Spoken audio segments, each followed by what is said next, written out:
I get out of bed at 1:30 in the morning. My alarm goes off at 2:55. When it's not raining, about 2:45. I get into work a little after 3 o'clock. My routine usually is to log into my computer, which usually takes a couple minutes to get it up and running and booted. I check my emails to see if anything has come in from different police departments that we do get press releases from overnight. And then I also check the wires. We do use some of the same stories at 5:30 and 6:30, but I try to add something different in each half hour for that too. If I come across a story, a good story, while I'm searching the wires, I'll throw it to Weston and let him know that that's there, and I'll either write it up for him or he'll write it up. You know, after the morning show, usually we start working ahead to the next day's show. So even when the show ends after that 90 minutes, we're working ahead to the next day.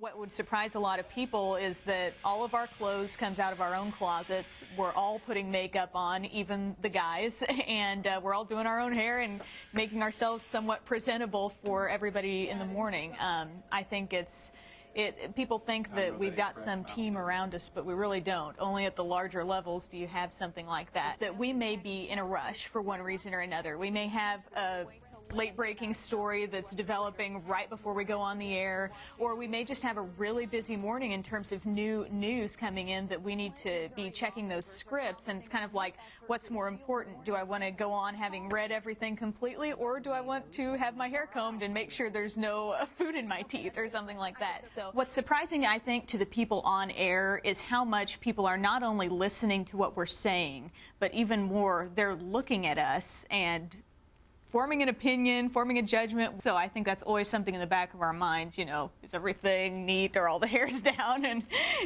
do I look all right? Monday, temperatures are sitting in the mid-20s throughout much of the region. 25 in Mount Vernon, 26. I go through the forecasting, make sure all the computer systems are working. I look at all the different charts and models and soundings and make the forecast, make the computer graphics, and then get ready for on air, and then it's showtime. That's the greatest thing about forecasting for Southern Illinois, Southeast Missouri, Western Kentucky. We get all 4 seasons. We go from winter ice storms and snow to floods and heavy rain in the spring and severe weather to drought to just about everything you can ask for. We see all 4 seasons, and it makes forecasting, well, at least you have to be more well-rounded. Mm-hmm.